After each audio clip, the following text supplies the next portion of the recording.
Thanks, Jack. Thanks, Mary, for nice introduction. Pleasure to meet everyone virtually.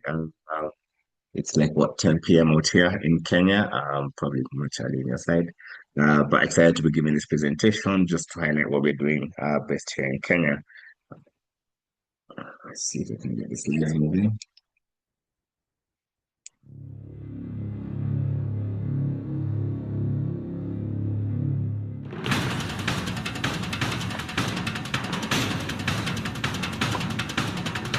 Ngoja.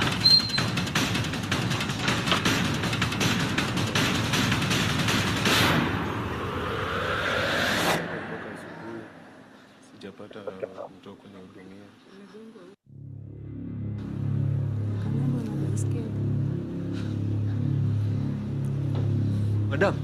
Madam, niangalilia mtoto.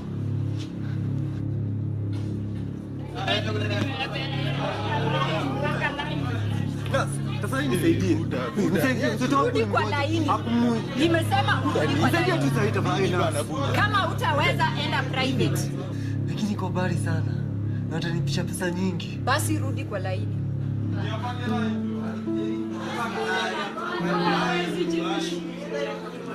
Tafadhali. Nimesema urudi kwa laini.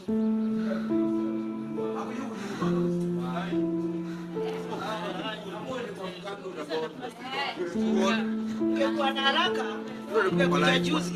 Enda private.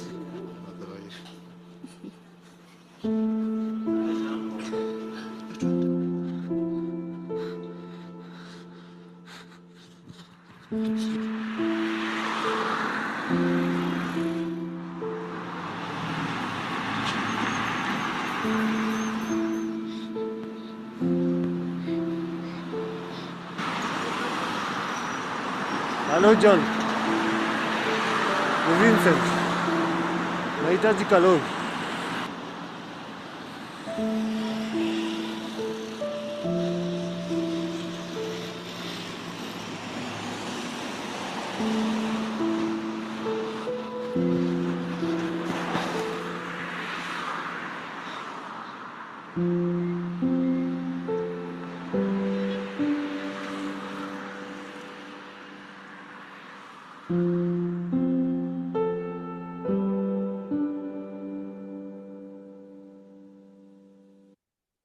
All right.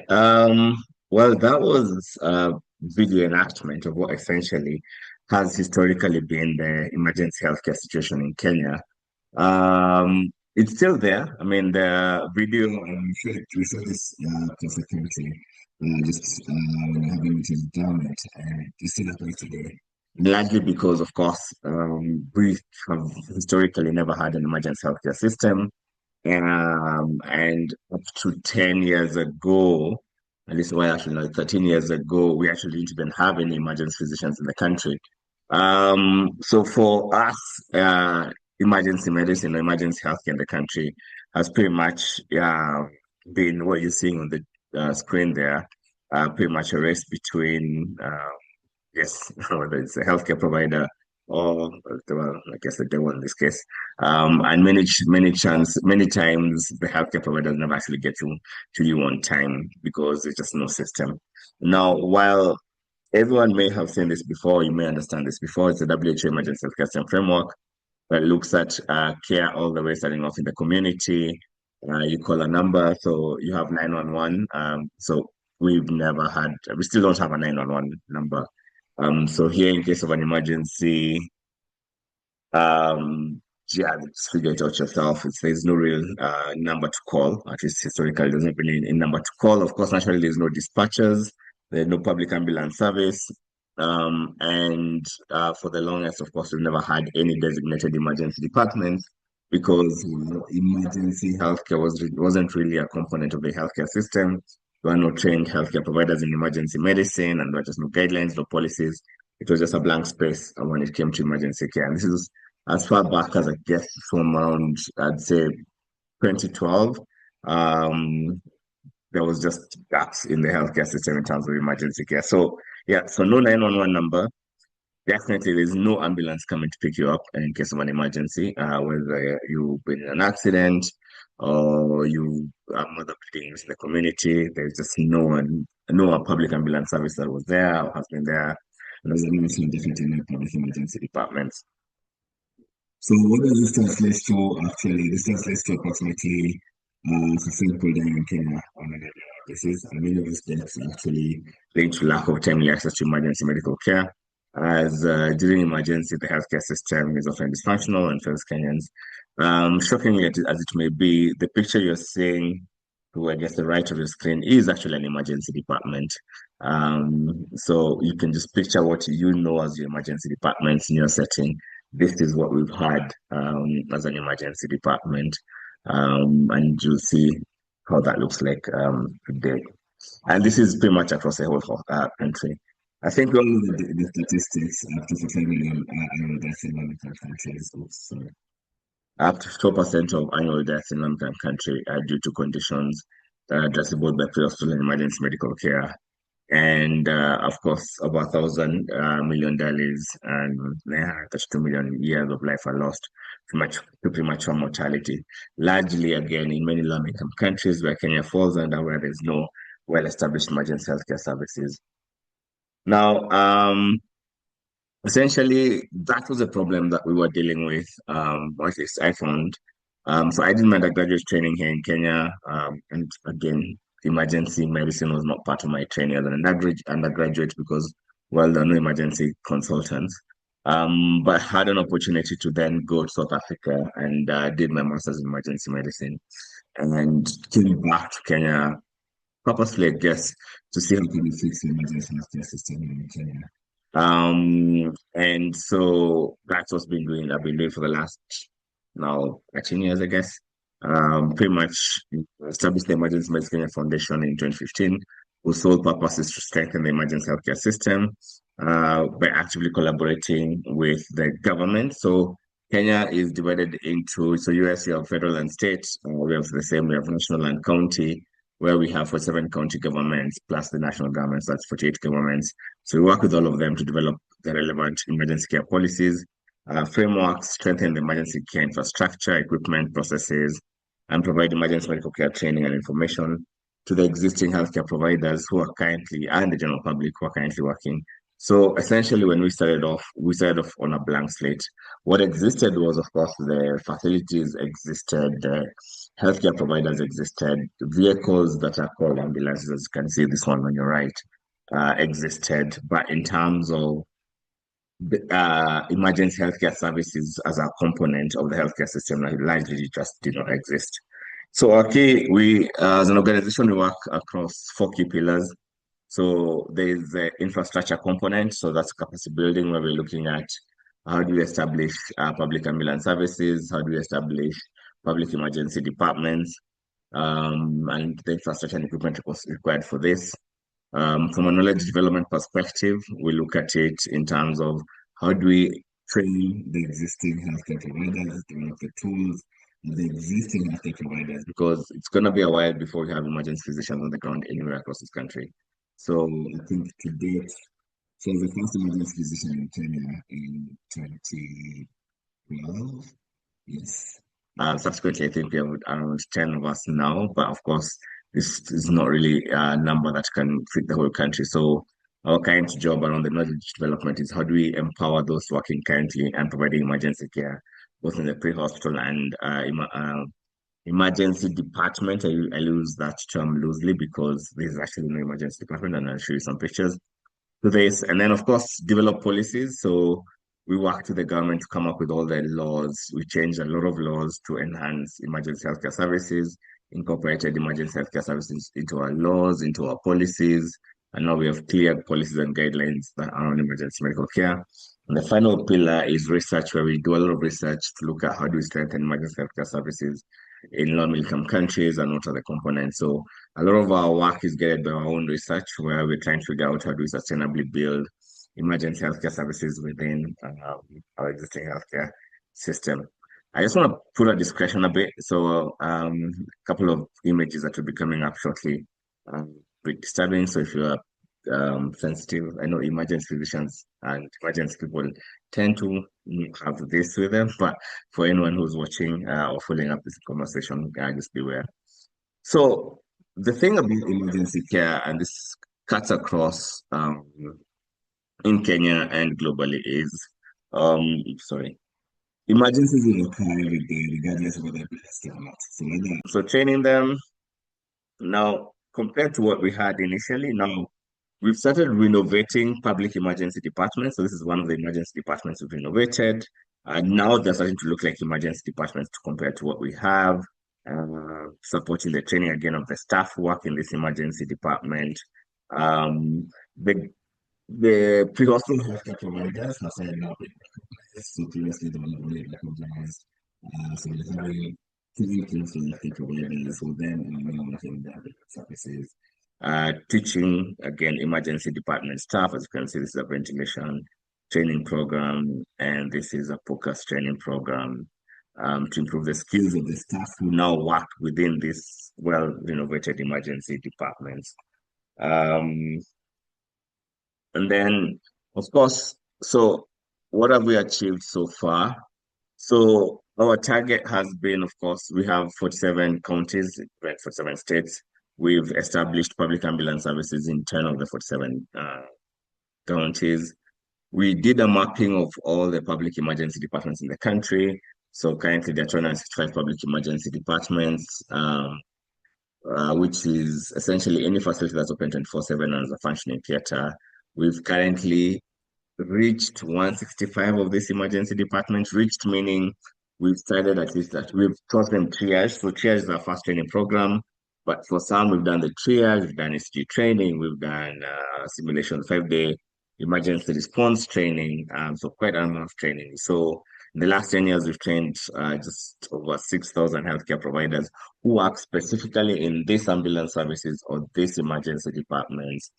We've developed policies with 30 of the 47 counties. So policies around emergency care, policies around ambulance services, and currently the facilities we've supported currently serve at least 4.6 million patients annually, with a target, of course, for us is to get to at least 50% of the service by 2025. That's our target.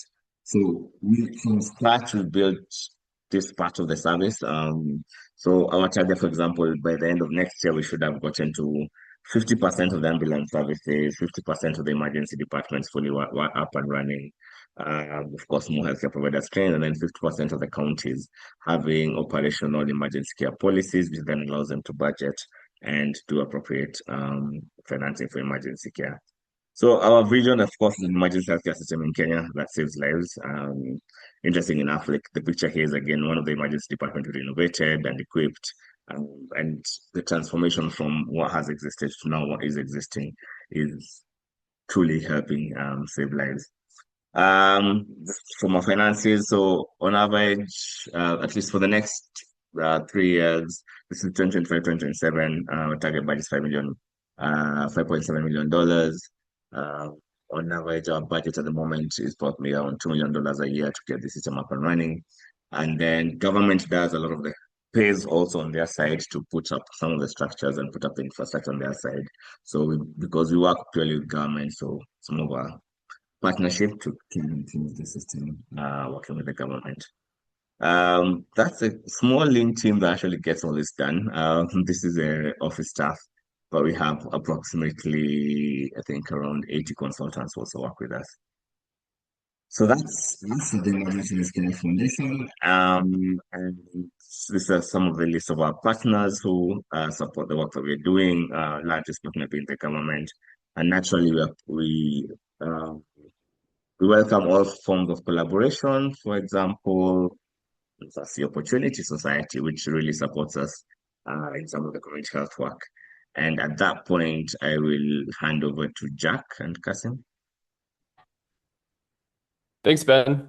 Honestly, I'm always so impressed with the work that Ben and EMKF are doing. They really are the pioneers in the emergency medicine community in Kenya. I've known Ben for a few years now and worked alongside on some small projects. So it's always been amazing work, and Nafasi's thrilled to be a part of it. Um, I don't have control of the slides, so yeah, I know you do, Ben. So just if you can just like kind of continue it, try to guess what I'm thinking. Just a little bit about Nafasi Opportunity Society, just before we get into some of the work that we support with EMKF. So we are a Canadian registered charity, NGO, not for profit. We support grassroots East African initiatives just as a whole, with our core programming being women's economic empowerment, and then supporting medical training and health systems capacity building. And both of these are done primarily with EMKF. Our team is all volunteer led. It's all passion led. We're diverse. And our whole team's got a lot of experience within East Africa. We're a team of physicians, public health leaders, researchers, MBAs, former financial analysts and consultants, and social entrepreneurs. We strongly believe in local capacity building and local autonomy. So we do not run programs directly. We always partner with implementing organizations, and our job is to strengthen their ability to design, deliver, and sustain community-driven solutions. And then we also believe in not reinventing the wheel. We believe in bringing in as many experts as we can on projects. So this is bringing in Canadian or international organizations and partnerships, but also building genuine partnerships with local organizations which have a lot of this expert knowledge and know what needs to be done. So we support them in ways that larger funders often cannot because of their rules and regulations. So we provide flexible funding that's really adaptive to their needs, practical capacity building, so that's working one-on-one with them for whatever needs that they might need, and then connecting with, and then just providing the connections that align with their actual priorities. So, and then the last part for us is just 100% of all funds we raise goes directly to project work. So going into some of the medical programming, so we partner with Ben and EMKF to support their training programs across Kenya. So the program that we have sponsored before is their community health promoters or their lay first responders. This is the first step of the pre-hospital care system. So a lot of them do not have any formalized training, but they're responding to any and all emergencies within the community. So this was giving them actual emergency pre-hospital training. So they, one, feel confident in responding, and then are able to provide those very crucial initial steps of management before an ambulance can be called. And sometimes that takes a very, very long time or is not able to be called at all. Our goal, and we've applied for some funding here, is to support additional training. So those are for nurses and clinical officers within the emergency department for training on triaging, ECGs, and then just general emergency medicine. And then lastly, a few of us go over to where Dr. Wachira runs their emergency medicine training program, and we do some training there in simulation and ultrasound. Something that we're also looking to roll out, and this is led by Dr. Mian Kasim, who leads all of our medical projects, but especially this one is the solar-powered oxygen delivery systems. So this is solar-powered oxygen concentrators. They're designed to be put into rural hospitals with high oxygen needs that have unstable electrical grids, and then long and expensive transportation times to refill oxygen cylinders. So the idea is that this provides reliable off-grid access to life-saving oxygen. So when there are electrical outages, which are frequent and daily in the rural settings, patients aren't dying because they're not getting oxygen. So Kasim and his team have previously implemented this project and in 24 hospitals across Uganda, Somalia, and the DRC, and they've done it with the World Health Organization, Grand Challenges Canada, and it's proven to be a very cost-effective solution at approximately $20 US per disability-adjusted life. So This is just some of the programming that we do. Like I said, we're a very volunteer collaborative organization. There's a lot of physicians on our team. If you're interested in connecting, sharing resources, or you think that you can help, we are very interested in hearing from you. The emails are listed here, and I'm sure they can be shared at the end of this organization. So please be in touch. And then just once again, just want to say how amazing it is to partner with Dr. Wachir and the EMKF Foundation. They're excellent, excellent, amazing partners in this. And yeah, so thanks for all you do, Dr. Wachir. Thank you.